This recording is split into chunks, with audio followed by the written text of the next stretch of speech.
शाम का वक्त था। घने जंगलों में दो दोस्त साथ साथ चल रहे थे। अरे ओ शंभू, पता है रे, आज मैं पूरे 9 वर्ष के बाद अपने घर जा रहा हूँ। सही बताऊं, मैं अपनी बहन से मिलने के लिए बहुत खुश हूँ। ये समझ कि मैं उसे पूरे 9 साल तक याद करता रहा, कब मिलूंगा कब मिलूंगा। और आज देख, इतना खुश हो कि बता नहीं सकता। अरे अरे अरे अरे, ए भाई, तेरे घर पर तो तेरे माता पिता भी हैं, फिर तुम बहन को ही क्यों याद करते रहे? उससे मिलने के लिए ही क्यों खुश हो? तुम्हारे माता पिता से भी तो तुम 9 वर्ष बाद ही मिलने वाले हो ना। हाँ, अरे नहीं रे, माता पिता तो नहीं, लेकिन हम दोनों के बीच बहुत ही गहरा रिश्ता था, इसीलिए मुझे अपनी बहन की याद बहुत आ रही है, बस यही समझ ले। हाँ, ये लो भाई, चलो दोस्त, आ गया तुम्हारा गांव। अब तुम अपने घर जाओ और मैं अपने गांव जा रहा हूँ। चलो भाई, मिलते हैं फिर। राम राम। दोनों दोस्त एक दूसरे को देखकर अलग हो जाते हैं और अपने अपने गांव की तरफ बढ़ जाते हैं। विनोद तेजी से चलता है और जैसे ही अपने घर के पास पहुंचता है, वो रुककर घर को देखता है। देखो तो, अभी भी ये घर वैसा का वैसा ही है जैसा मैं 9 साल पहले छोड़ कर गया था, और गांव घर सब बिल्कुल वैसा का वैसा ही है, बिल्कुल नहीं बदला इन 9 सालों में। चलो अंदर चलकर देखते हैं। जल्दी से घर के अंदर जाता हूँ, पता नहीं मेरी बहन कैसे होगी। वो दौड़कर घर के अंदर प्रवेश करता है। अंदर रीमा खाट पर सोई हुई थी। उसका चेहरा बहुत शांत और सुंदर लग रहा था। अरे हाय हाय हाय हाय हाय, देखो तो सही, देखो तो, मेरी बहन कितनी सुंदर हो गई है। नजर ना लगे इसको, आज 9 वर्ष बाद इसकी सुंदरता तो और भी ज्यादा हो गई है। हाँ, चलो जल्दी से ये दुपट्टा मैं अपनी बहन के ऊपर डाल देता हूँ, फिर जैसे ही मेरी बहन ये दुपट्टा देखेगी तो खुश हो जाएगी। विनोद चुपचाप दुपट्टा उठाकर रीमा के ऊपर डाल देता है। तभी रीमा की नींद खुल जाती है। तुम कौन हो और यहाँ क्या कर रहे हो? बचाओ बचाओ, कोई है, मुझे बचा लो। कोई मेरे घर में घुस आया है और मेरे ऊपर चुनरी डाल रहा है। अरे चुप चुप चुप, अरे तुमको क्या, अरे तुम इस तरह से चिल्ला क्यों रही हो? सुनो मेरी बात, मैं तुम्हारा भाई हूँ, पहचानो, देखो, और चिल्लाना बंद करो। गांव वाले पता नहीं क्या समझेंगे। चुप हो जाओ, देखो मैं तुम्हारा भाई हूँ। नहीं, मैं रीमा हूँ। और तुम कौन हो और मेरे घर में इस तरह क्यों घुस आए? चले जाओ यहाँ से, वरना मैं तुम्हें पकड़कर मुखिया के पास ले जाऊंगी और मुखिया तुम्हें कड़ी से कड़ी सजा देंगे। अरे देख बहन, मैं मानता हूँ कि तुम मुझसे नाराज हो, मैं तुम्हें छोड़कर चला गया था, लेकिन इस तरह तो मत कहो। तुम मुझे पहचानने से इनकार कर रही हो। ऐसा मत करो, वरना मेरा दिल टूट जाएगा। मैं कितने प्यार से तुम्हारे लिए दुपट्टा लेकर आया था। 9 साल तुम्हारी यादों में रहा कि तुमसे मिलूंगा, और आज तुम एक धोखेबाज हो और तुम मुझे प्रेम जाल में फंसाना चाहते हो।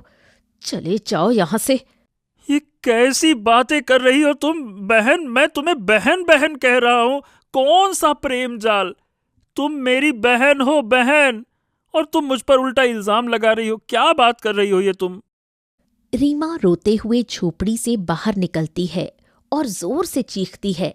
तभी गांव वाले इकट्ठा हो जाते हैं। अरे ये क्या हो रहा है? मारो इसको, मारो साले को, मारो साले को। आह आह आह आह, अरे हरिया काका, आप मुझे मार क्यों रहे हैं? और ये देखिए, ये मेरी बहन है, ये मुझे पहचान नहीं रही, इसको हो क्या गया है? अरे ये तेरी बहन नहीं है, ये रीमा है, रीमा। और इसकी माता की शादी दूसरे गांव में हो गई है। और तुम्हारी हिम्मत कैसे हुई इसके घर में घुसने की है? अरे ये कैसे हो सकता है काका? मेरी बहन इसी घर में रहती थी। ये तो मेरे माता पिता का घर था ना। अगर आप लोग कह रहे हैं कि मेरी बहन नहीं है, तो फिर मेरी बहन कहाँ है और मेरा बैल कहाँ है? वो कहीं दिखाई नहीं दे रहा। वो दोनों कहाँ चले गए? भीड़ में से एक बूढ़ा व्यक्ति आगे आता है। ए बेटा, तुम तो जानते हो तुम्हारे घर की आर्थिक स्थिति कितनी खराब थी और तुम्हारे घर में बहुत कर्जा हो गया था।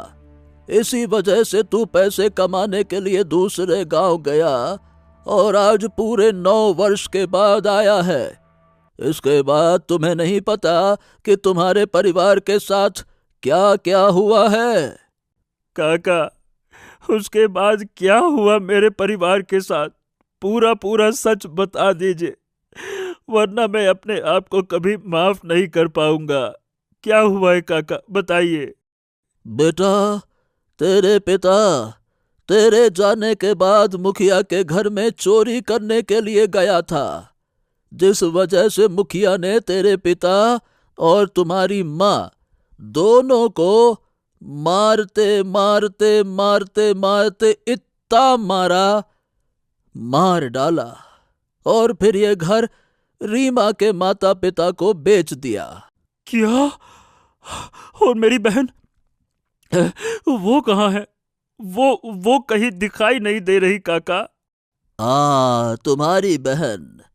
बेटा, तुम्हारी बहन को भी मुखिया ने किसी दूसरे गांव में बेच दिया या उसको मार दिया या क्या किया, आज तक गांव में कोई नहीं जानता है कि तुम्हारी बहन के साथ क्या हुआ है। हरिया गुस्से से आगे आता है। अरे बस, बहुत हो गया काका।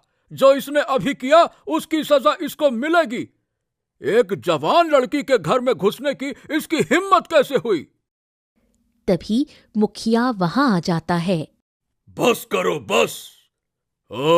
देखो जरा तेरी शक्ल। वाह, बिल्कुल अपने बाप की तरह दिखता है और अपने बाप की तरह हरकतें भी हैं तेरी। चोर तेरा बाप भी और चोर उसका बेटा भी। क्यों रे, तू हमारे गांव में आ गया है फिर से चोरी करने? चलो इसको बांधो और बांध कर इसको मारो, ताकि इसके बाप का किया हुआ कर्म इसके बेटे को भी भुगतना होगा। मारो इसको। अरे बस बस बस बस बस। ए मुखिया, इसको छोड़ दे। इसके पिता ने जो किया था उसकी सजा तुम इसको क्यों दे रहे हो? ये तो यहां पर था भी नहीं। ओ काका, चुप हो जाओ।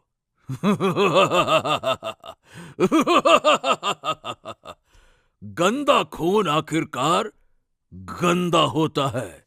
इसका बाप गंदा था तो ये भी गंदा ही होगा, और आज इसने अपना रंग दिखा दिया। एक जवान लड़की के घर में घुसकर गंदी हरकत करने गया था ना। मारो इसको, मारो। गांव वाले विनोद को पेड़ से बांधते हैं और बहुत मारते हैं। तभी झाड़ियों के पीछे से एक बैल खड़ा सब देख रहा था।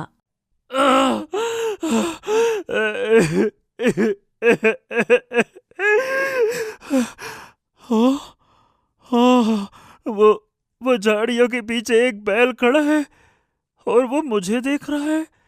क्या कहीं वो मेरा बैल तो नहीं?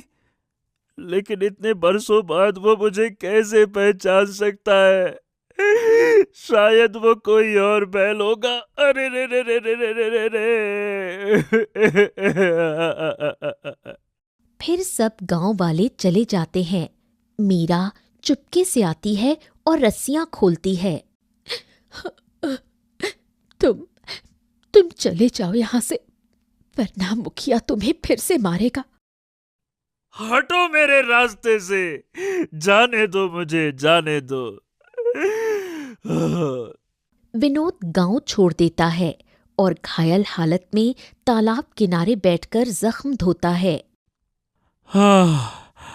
पता नहीं मुखिया ने मेरी बहन के साथ क्या किया होगा। विनोद, किसी भी कीमत पर तुझे अपनी बहन का पता लगाना ही होगा। हाँ। तभी वही बैल वहां आता है और गिर जाता है। अरे, ये बैल अचानक से यहां पर कैसे गिर गया? और इसके शरीर पर इतने जख्म भी हैं। अरे बाप रे बाप, लगता है इसे किसी ने बहुत मारा है। मुझे इसके जख्म पर औषधियां लगा देनी चाहिए। रुको रुको रुको, तुम हिलना मत, मैं लेकर आता हूं। रुको रुको। वो झाड़ियों से औषधि लाता है और बैल के जख्मों पर लगाता है। कुछ देर बाद बैल को होश आता है। तुमने मुझे बचा लिया। मुझे नहीं पता था कि तुम मेरी मदद कर सकते हो। अरे लेकिन तुम मुझे पहचानते हो क्या? मतलब मैंने तो तुम्हें पहले कभी नहीं देखा। मैं तुम्हारा दोस्त हूं, बचपन का दोस्त। जब तुम अपनी बहन और माता पिता को छोड़कर गांव से चले गए थे ना, तब भी मैं हर पल तुम्हें याद करता था। तुम्हारे माता पिता के मरने के बाद मुखिया ने तुम्हारी बहन को पड़ोस के गांव के सेठ के घर काम करने को बेच दिया। तब से मैं रोज उस सेठ से राधा को बचाता हूं और सेठ रोज तुम्हारी बहन को मारता है।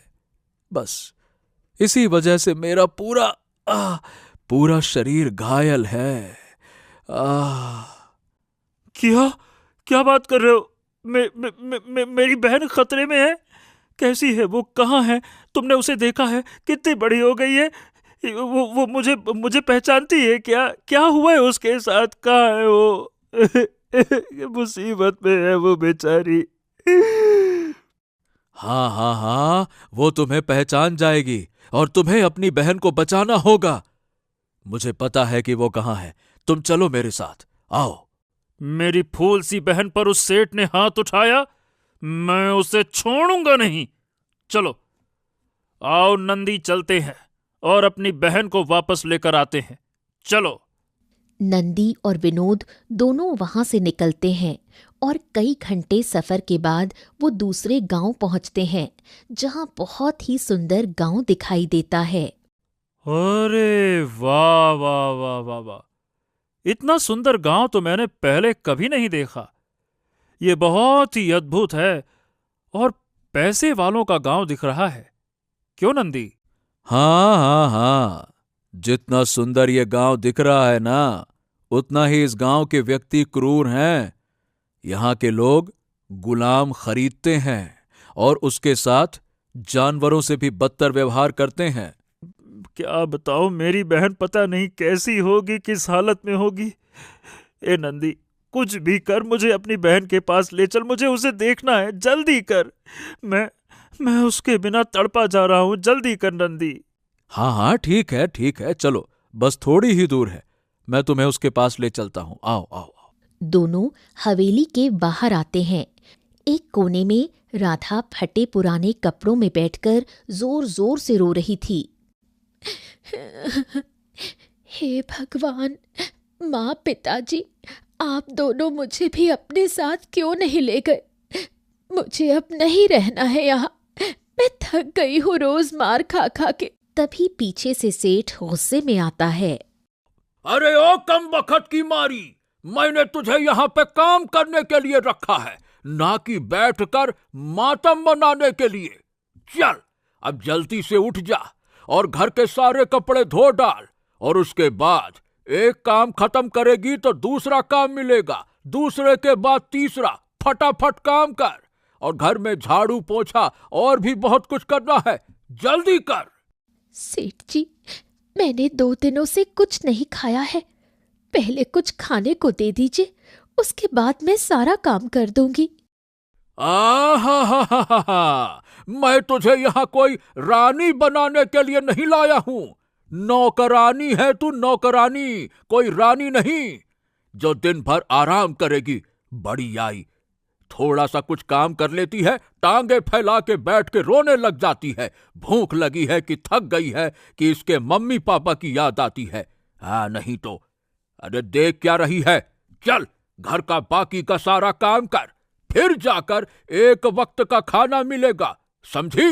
अरे चल चल, जल्दी जल्दी हाथ चला, नहीं एक बेंत पीठ पे खींच के मारूंगा ना, ठीक हो जाएगी, चल। ये बात विनोद सुन लेता है। ये कितना क्रूर है, ये मेरी बहन के साथ जानवरों जैसा व्यवहार कर रहा है, इसका तो मैं गला दबा दूंगा, इसको मैं। शांत हो जाओ विनोद, बस यही समझ लो, इसी तरह तुम्हारी बहन 9 वर्ष से इसके यहां पर है। मैं अपनी बहन को इसके यहां से छुड़ा के रहूंगा, अरे मैं भगा ले जाऊंगा उसको, तुम देखना। विनोद तेजी से सेठ के सामने पहुंचता है। तुम? अरे भाई तुम कौन हो और यहां क्या करने के लिए आए हो?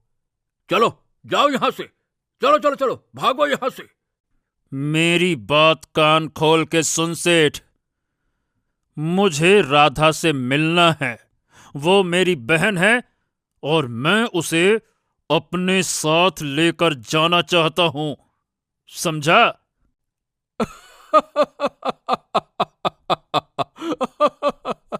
अरे ओ छोटी बहन के बड़े भैया, होता कौन है रे तू ले जाने वाला?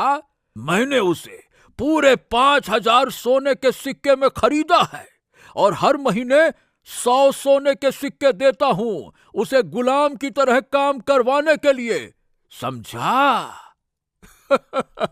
ले जाने आया है, चल चल दफा हो जा यहां से, देखना तो दूर की बात है, मैं तुझे उसे छूने भी नहीं दूंगा, चल निकल यहां से।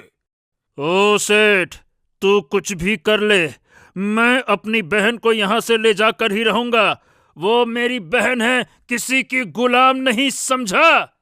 अच्छा, तो ये बैल भी यहां पे आ गया, मैं इसको रोज मारता हूं लेकिन ये ससुरा रोज यहां पे आ जाता है मार खाने के लिए।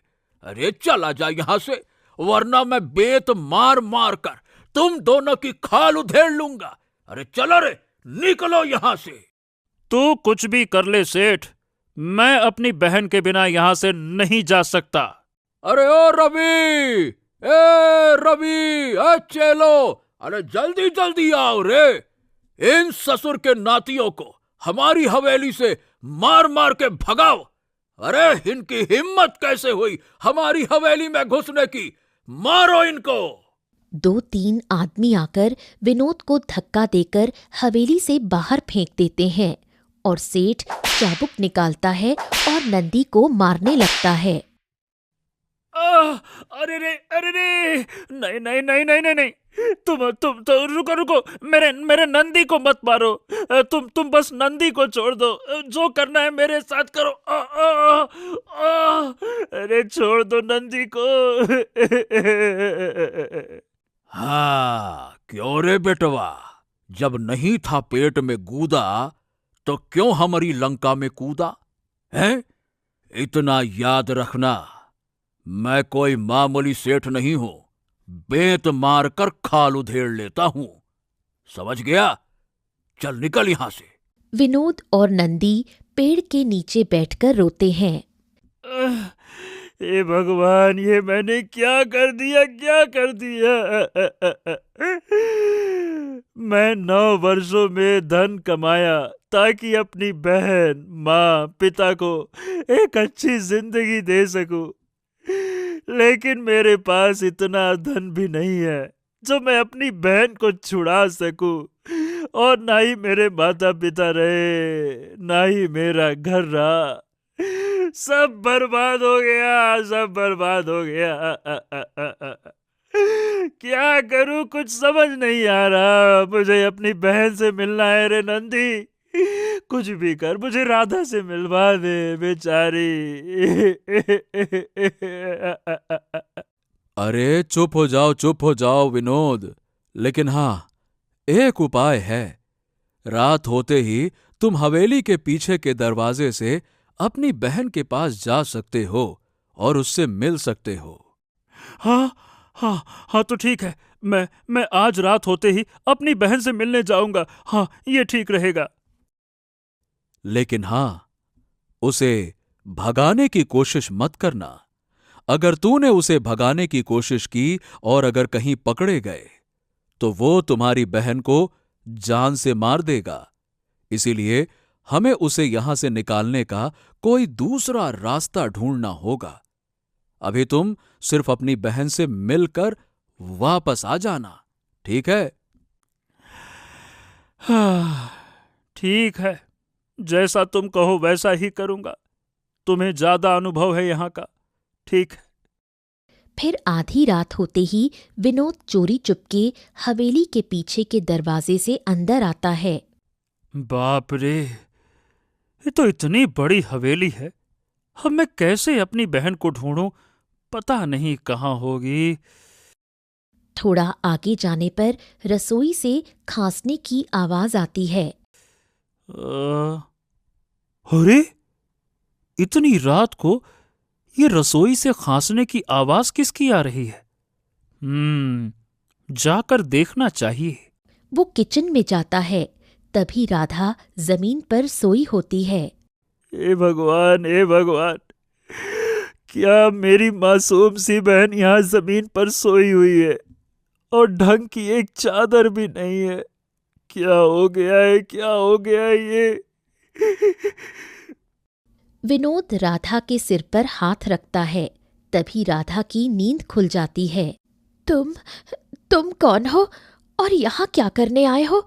चले जाओ यहाँ से, मुझे छोड़ दो, मुझे कुछ मत करना। अरे चुप हो जाओ, चुप हो जाओ। डरो मत बहन, मैं तुम्हारा भाई विनोद हूँ। मैं तुम्हें इस नर्क से निकालने के लिए आया हूँ। हाँ, एकदम चुप चुप चुप। भैया, आप आ गए।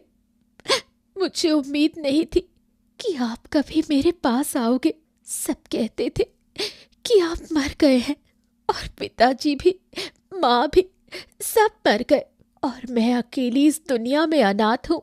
मैं भी सोचती थी कि शायद मुझे कोई नहीं बचाएगा, लेकिन मेरा भाई वापस आ गया। मैं बहुत खुश हूँ। चिंता मत कर बहन, मैं तुम्हें कुछ नहीं होने दूंगा। तुम्हें मैं ना यहां से सही सलामत निकालूंगा। अब तू आराम कर, मैं इस सेठ को सबक सिखाने का बंदोबस्त करता हूं, है ना? परेशान मत होना, रोना मत, अपना ध्यान रखना। मैं आऊंगा तुझे लेने, ठीक है? विनोद वहां से जाने लगता है, तभी सेठ के कमरे में हंसने की आवाज आती है। अरे, ये सेठ आधी रात को अपने कमरे में हंस क्यों रहा है? जाकर देखना चाहिए। विनोद झांकता है, वहां एक काला साया खड़ा था। तुमने जैसा कहा था मैंने बिल्कुल वैसा ही किया। मैं तुम्हारे पास पूरी 20 लड़कियों की बलि दे चुका हूं। अब ये लड़की भी आने वाली पूर्णिमा के दिन 18 वर्ष की पूरी हो जाएगी। उसके बाद मैं इसे भी तुम्हारे हवाले कर दूंगा और पूर्णिमा तो कल ही है।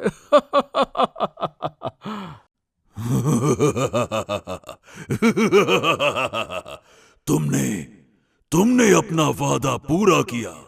तुमने 20 लड़की की बलि दी, लेकिन फिर भी तुम पर कोई शक नहीं करता।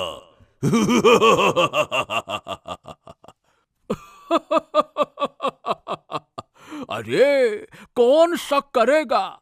मैं गुलाम बाजार से लड़कियां खरीदता हूं और उसकी मुंहमांगी कीमत देता हूं, तो किसी को खोजने की जरूरत ही नहीं है। अब बस ये लड़की को बलि देते ही मैं सर्वशक्तिशाली बन जाऊंगा और सब मेरे गुलाम बन जाएंगे। विनोद ये सब सुनकर डर जाता है। अरे दादा रे दादा, ये क्या? यानी ये सेठ जो दिखता है वो है नहीं, और जो दिखाता है वो नहीं करके जो नहीं दिखाता वो करने वाला है। हे भगवान, ये क्या करने वाला है? ये क्या करने वाला है मेरी बहन के साथ? और इसने तो 20 लड़कियों की बलि दे दी है। ये बात मुझे नंदी को बताना होगा। हाँ। तभी बर्तन गिर जाता है। सेठ शक करता है। ए, कौन है बाहर? आओ। अरे भागने की कोशिश मत करना, रुक जाओ। कौन है रे? कौन है? रुक रुक। सेठ बाहर आता है, बर्तन देखकर वापस चला जाता है। विनोद बाल बाल बचकर बाहर निकलता है। क्या हुआ विनोद, तुम अपनी बहन से मिले? कैसी है वो ठीक तो है ना?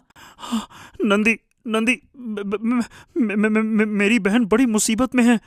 वो जो सेठ है ना, वो कोई मामूली इंसान नहीं है। वो काला जादू करता है और वो किसी काले साए से मिला हुआ है।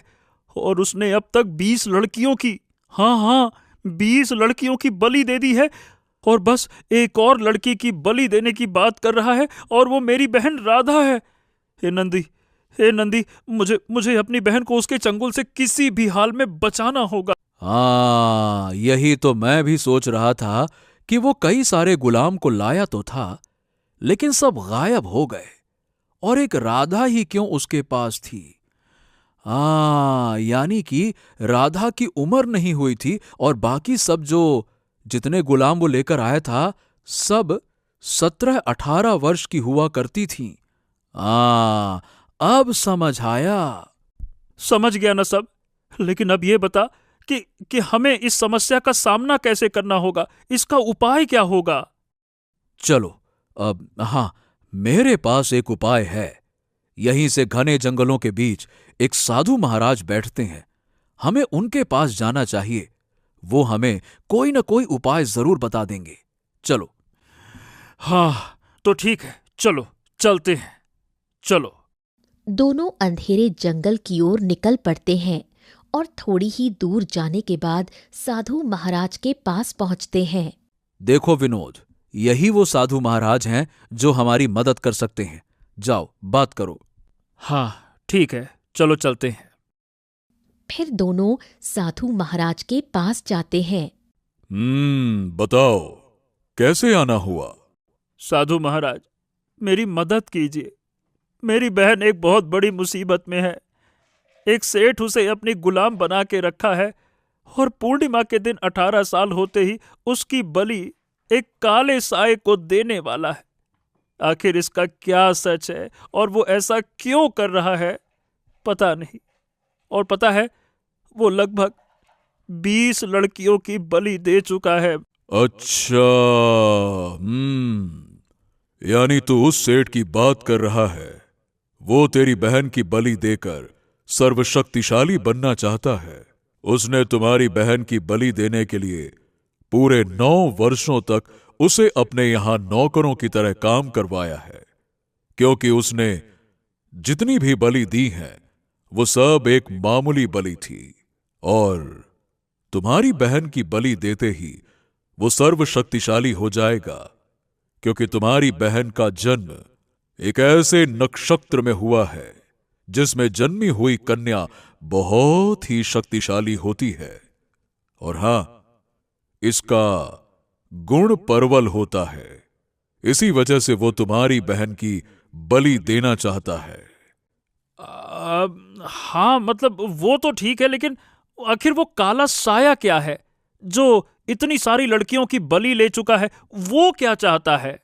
वो काला साया वो कोई और नहीं बल्कि एक अघोरी की आत्मा है। वो 21 कन्या की बलि पूरी होते ही वो उस सेठ के शरीर में समा जाएगा, और फिर उसको एक नया शरीर प्राप्त होगा, और उससे वो सर्वशक्तिशाली होकर फिर से अपना प्रकोप इस पूरी दुनिया पर फैलाएगा। लेकिन हां, इसे केवल और केवल तुम रोक सकते हो। क्या? मैं तो एक मामूली सा लड़का हूं। भला मैं इतने बड़े अघोरी की आत्मा को मैं उसे कैसे रोक सकता हूं? मैं कैसे उसका सामना कर सकता हूं? मतलब क्योंकि तुम्हारी बहन का नक्षत्र जिस काल में है, तुम्हारा भी नक्षत्र उसी काल से जुड़ा हुआ है।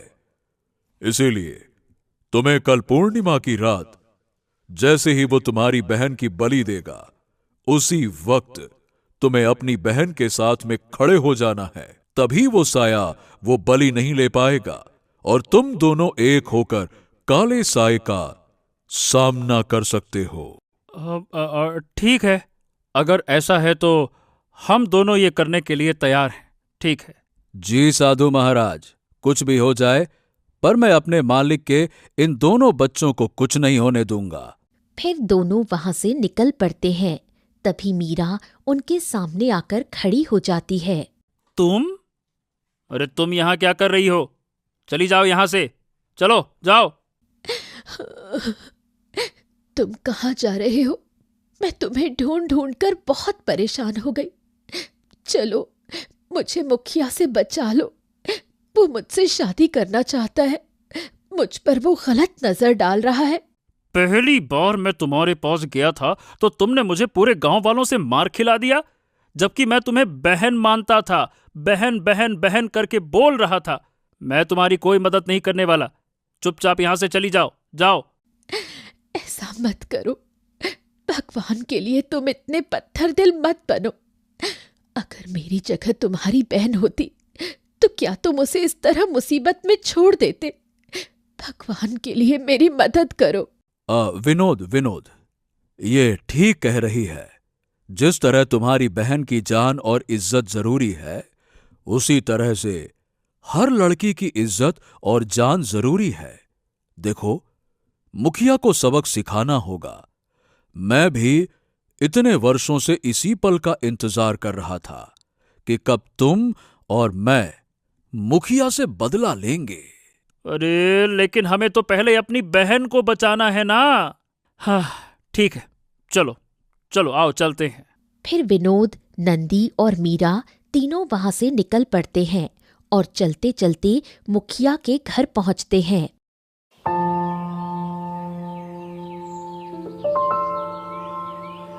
अच्छा तो तुम इन दोनों को भी लेकर आ गई हो, लेकिन ये दोनों मेरा कुछ नहीं बिगाड़ सकते। चल जल्दी से शादी का जोड़ा पहन और मेरे साथ मंडप में बैठ जा, वरना तुम्हारी माँ आज आखिरी सांस ले लेगी आज। अरे देख क्या रही है, जल्दी कर ले। तुम मुखिया हो, लेकिन इस तरह जोर जबरदस्ती नहीं कर सकते हो। मेरी माँ को छोड़ दो। मैं तुमसे शादी कभी नहीं करना चाहती। ए मुखिया, तूने मेरे परिवार के साथ बहुत गलत किया और अब तुम इसके परिवार के साथ भी गलत कर रहे हो। चुपचाप इसको छोड़ दो, इसकी माँ को छोड़ दो और यहां से चले जाओ, नहीं तो आज तुम्हारा राम नाम सत्य हो जाएगा। अच्छा, अरे रे रे रे, मैं तो डर गया। सुन रे, तू एक मामूली सा छोकरा होकर मेरा कुछ नहीं बिगाड़ सकता। गांव का मुखिया कहते हैं मुखिया, समझा? तभी नंदी जोर से दौड़ता हुआ आता है और मुखिया को एक सींग मारकर उसे जमीन पर गिरा देता है।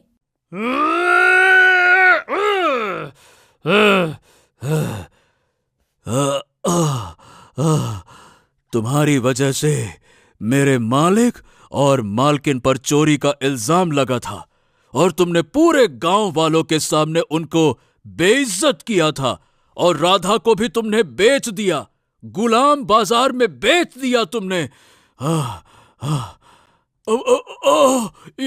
ये सब कैसे याद है तुमको?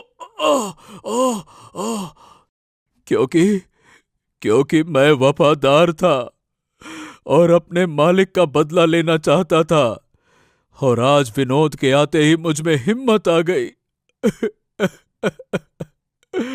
तभी गांव वाले इकट्ठा हो जाते हैं। ये तो भाई बहुत गलत किया मुखिया ने, इसकी सजा मिलेगी इसको। सब लोग मिलकर मारो इसको, मारो, है, मारो। फिर सभी मिलकर मुखिया को बहुत मारते हैं। अरे मुझे माफ कर दो, मुझसे गलती हो गई, मैं लालच में आ गया था। अब मैं ऐसा नहीं करूंगा। मुझे छोड़ दो, अरे मुझे छोड़ दो। तुमने मेरी मदद की और मेरी माँ को बचा लिया। बेटा, मुझे नहीं पता था वो घर तुम्हारा है और मुखिया मुझे बेच रहा है, तो मैं वो घर कभी नहीं लेती। हाँ, चलो, अब जो हो गया सो हो गया। मुझे यहां से जाना चाहिए। मुझे राधा को बचाना है। चलो नंदी। मैं भी तुम्हारे साथ जाना चाहती हूँ। मैं भी तुम्हारी बहन को बचाने में मदद करूंगी। तुम्हें मदद करने की जरूरत नहीं है। चली जाओ यहां से, मैं खुद ही अपनी बहन को बचा लूंगा। बहुत बहुत धन्यवाद। तुमने मेरी रक्षा की है और मेरी माँ को बचाया है, तो मुझे तुम्हारी बहन को बचाना ही है, वरना मैं कभी चैन से नहीं रह पाऊंगी। ए विनोद, अरे अब जाने भी दे इसको। अगर 3 रहेंगे ना तो थोड़ा साथ मिल जाएगा। क्यों इतना मुंह फुला के घूम रहा है? अब मान भी जा। फिर तीनों वहां से निकल पड़ते हैं और सेठ के घर के पास पहुंचते हैं। देखो, अब कुछ ही देर में चांद पूरी तरह से आसमान में उगने वाला है और जल्दी से मुझे अपनी बहन के पास जाना होगा। और हां, नंदी, तुम काले साए पर ध्यान रखना कि वो कब आ रहा है। और मीरा, तुम जाकर सेठ को एक कमरे में बंद कर देना और ध्यान रहे कि सेठ कमरे से बाहर ना आ सके। ठीक है? ठीक है, मैं ऐसा ही करूंगी। फिर तीनों चोरी चुपके घर में घुसते हैं। वो सेठ किस कमरे में हो सकता है, जल्दी से देखते हैं। फिर मीरा आगे जाती है। तभी वो सेठ के कमरे में देखती है कि वो सो रहा है। सुनो विनोद, ये जो काला साया है ना, ये किसी भी वक्त कमरे में प्रवेश कर सकता है। तुम फटाफट भागकर अपनी बहन के पास जाओ। जाओ। फिर विनोद भागकर रसोई में जाता है जहां राधा सोई हुई थी। हे राधा, राधा, उठो उठो उठो, जल्दी करो। अरे अरे, उठो राधा, उठो उठो उठो उठो। क्या हुआ भैया? आप इस वक्त यहाँ? चले जाइए यहाँ से, सेठ ने देख लिया तो पता नहीं क्या करेगा। काला साया आ रहा है तुम्हारी बलि लेने के लिए और मैं तुम्हें कुछ नहीं होने दूंगा। चलो मेरे साथ। क्या? काला साया? फिर विनोद राधा का हाथ पकड़कर जाने लगता है। तभी काला साया उनके सामने आ जाता है।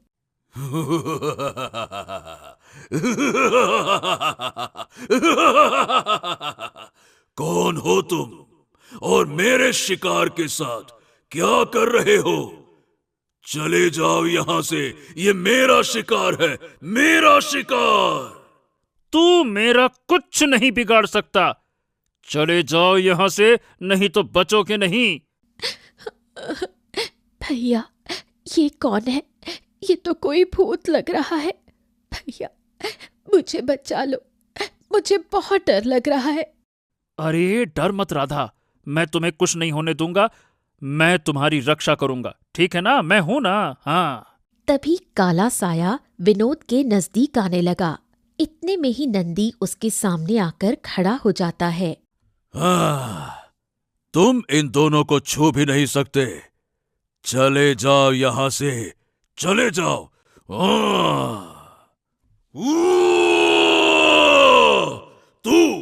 तू एक बैल होकर मेरा कुछ नहीं बिगाड़ सकता। मैं तुझे कच्चा चबा जाऊंगा।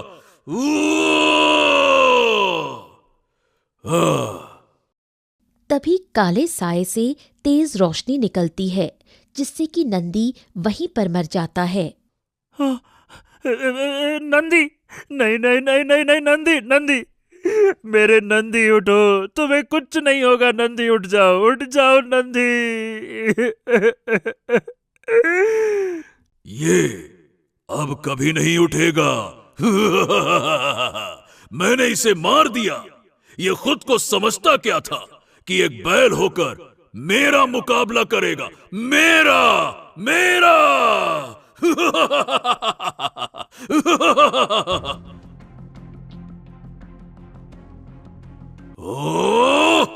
और ये सेठ कहां रह गया? उसे तो अभी इस वक्त यहां होना चाहिए था। वो कभी तुम्हारे सामने नहीं आएगा, कभी नहीं आएगा, कभी नहीं। रुक जा, अब मैं पहले तेरी बलि लूंगा, फिर तेरे बहन की बलि। इतना कहकर वो हमला करने लगता है। तभी राधा विनोद का हाथ पकड़ लेती है। इतने में ही तेज रोशनी उसके हाथों से निकलती है और काला साया जलने लगता है। ये कैसे हो सकता है? ये तुम्हारे हाथों से ये रोशनी कैसे निकल रही है? नहीं नहीं नहीं नहीं, ये नहीं हो सकता। छोड़ो छोड़ो छोड़ो मुझे। ये रोशनी कैसे निकल रही है? हाँ, लगता है साधु महाराज ने इसी के लिए कहा था कि हम दोनों बहन भाई का प्यार एक होते ही इसका अंत होगा।